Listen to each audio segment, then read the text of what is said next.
And was that was it like a moment, or was it just a kind of Yeah, building? actually, it was. There was I know exactly when it was. It was April 1992. Yeah, it's very I went specific. on holiday to Italy. Yeah, I was writing a book, a travelogue of some of my travels, and I borrowed a friend's villa in Tuscany. And which I thought was the classic place to write. You know, if I was going to Very be a romantic serious idea. writer, I had to be in Tuscany writing a book. So I went off there and for a week, and I know it was that week because I came back to vote in the general election in 1992. On the Thursday. I was there the week prior to that. Anyway, I was there on my own, and I just had there was TV, but it was all in Italian, obviously, and I don't speak a word of Italian. All I have is these Marianne Williamson tapes, and I was in a really relaxed and open kind of frame of mind, I suppose, and very receptive to this material. And I put on. I can't remember whether I said it was the Christian language that in the course that I found very difficult. And I put on one of her tapes, which was called Crucifixion and Resurrection. So I went straight It's fairly Christian in terms of language. straight into the language stuff. But she explained what those words meant in terms of that, how we crucify ourselves and how we can learn to resurrect from that, to the message of Jesus actually around the crucifixion and resurrection was that it was psychological. They were psychological rather than Christian words. And there was a sense of aha. You know, there was a really deep, well we talk about light bulb moments. You know, there was a huge light bulb moment. It was like a sun coming on, not just a light bulb. That, yeah, this is what I've been searching for, and at last I found it, and at last I understand not only the course, but I felt at that point I really understood what the Christian message was about as well. So it sounds like something from your childhood that you'd kind of been resistant to. You were able to contextualise in maybe a different way. That you were able to be more receptive to some of those ideas. Well, on the subject of the crucifixion, I mean, every kid learns it at school. I never got it. I just thought, well, you know, what's this all about? It doesn't make any sense to me that God would allow his son to be killed and somehow that was going to save me from my sins. You know, the classic Christian message. I didn't get it.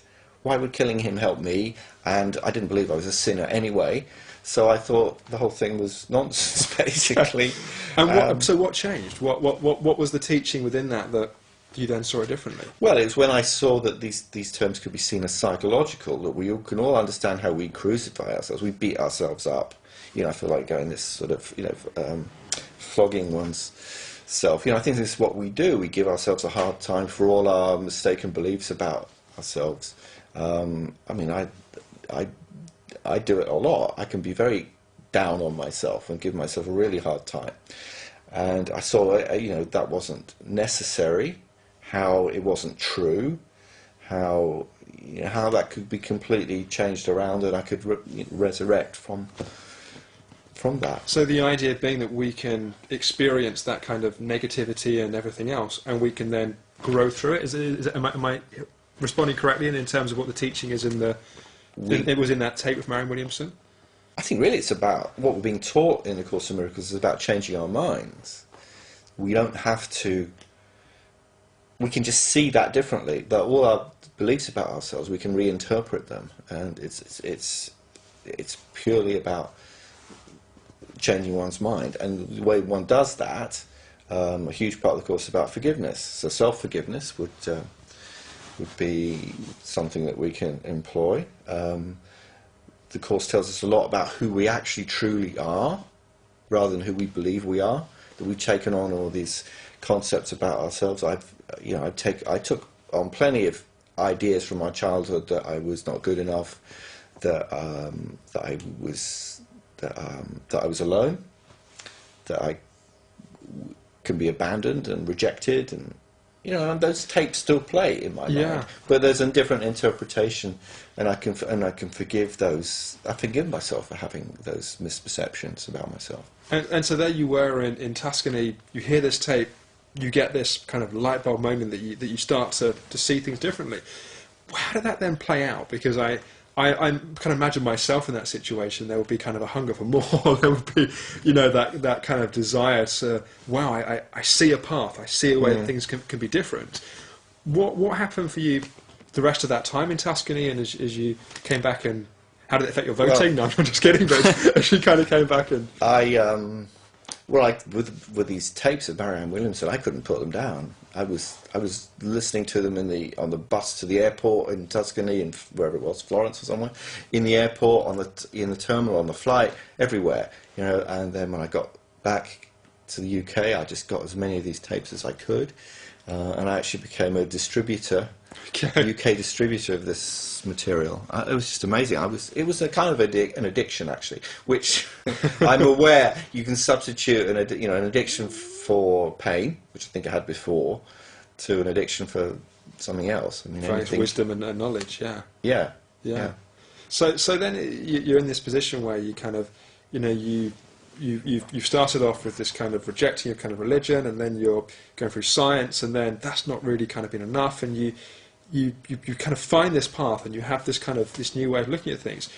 How did that impact other areas of your life? So you kind of, you know, friendships, relationships, careers. You're starting to bring this new way of, I guess, seeing yourself. And you talked about kind of, you know, what I would call your kind of your inner critic, that part of the mind that's always judging us, beating us up, and you shifted your relationship to that. And I think when someone does that, it has a great potential even just to change their internal experience, because so many of us spend so much of our lives kind of crippled by those internal voices. Yeah, so what kind of happened for you from that point? And it's also the judgments of others that we have. Right. Not only do we crucify ourselves, we crucify others, which is actually connected. It's actually sort of like a circular process in a sense.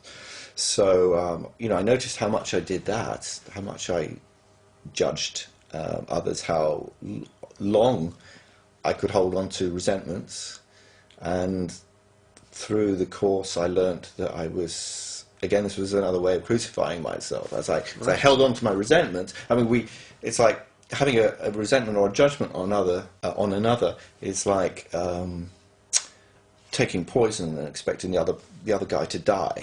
That's right. You know, it poisons our minds. So I realised how much I did that and how much I was in pain as a consequence of that. And so then began to practice forgiveness exercises from the course, and just generally taking on the idea that forgiveness was, for me, was going to enhance my peace of mind. It wasn't about the other guy.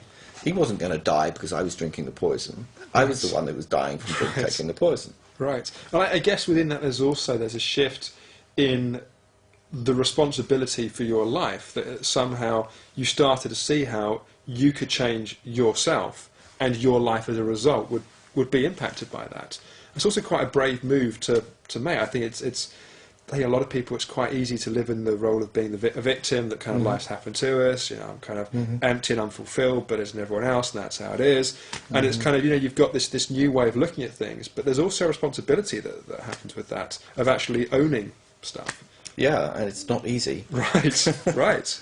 And I talked about the two parts of my mind that I became aware of. Yeah. I'm still very much addicted to the ego way of thinking, and it's a constant, I was going to say struggle, it's a constant challenge to make that switch to a higher way of thinking, or better way of thinking.